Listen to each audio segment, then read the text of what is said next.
બનાસકાંઠા જિલ્લામાં છેલ્લા કેટલાક સમયથી આગ લાગવાના બનાવો દિન પ્રતિદિન વધી રહ્યા છે। ત્યારે વધુ એક વાવ તાલુકાના છેવાડે આવેલા દૈયપ ગામની અંદર બસ સ્ટેશન ઉપર એક કરિયાણાની દુકાનમાં અને હીરાના કારખાનાની અંદર શોર્ટ સર્કિટ થવાના કારણે આગ ભભૂકી ઉઠી હોવાના બનાવો બન્યા હતા। ત્યારે વાત કરવામાં આવે તો દૈયપ ગામના બસ સ્ટેશન ઉપર આવેલ રાજપૂત સવજીભાઈની કરિયાણાની દુકાન અંદર રાખેલ ફ્રીજના પ્લગમાં ઓટોમેટિક શોર્ટ સર્કિટ થવાના કારણે આગ ભભૂકી ઉઠી હતી, જેમાં લાખો રૂપિયાનો કરિયાણાનો માલ સામાન બળીને ખાખ થઈ ગયો હતો।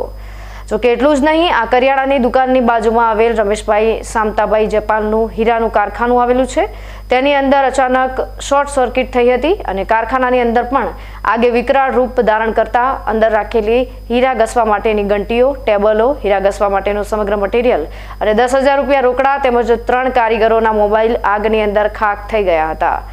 જો કે આગે વિકરાળ રૂપ ધારણ કરતા લાખો રૂપિયાનું કરિયાણાની દુકાનમાં નુકસાન થવા પામ્યું હતું।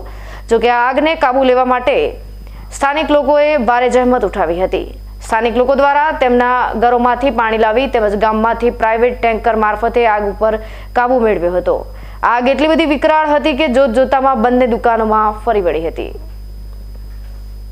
જેના કારણે બંને દુકાનદારના માલિકોને લાખો રૂપિયાનું નુકસાન થયું હતું।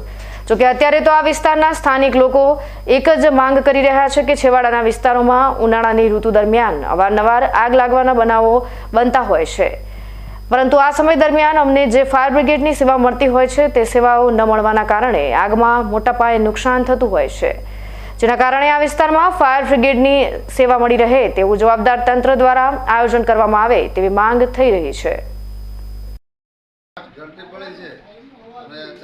મશીનગીરી પડી છે, 500 હીરા અને 3 કારીગરો ફોન મળ્યા છે, 10,000 રોકડ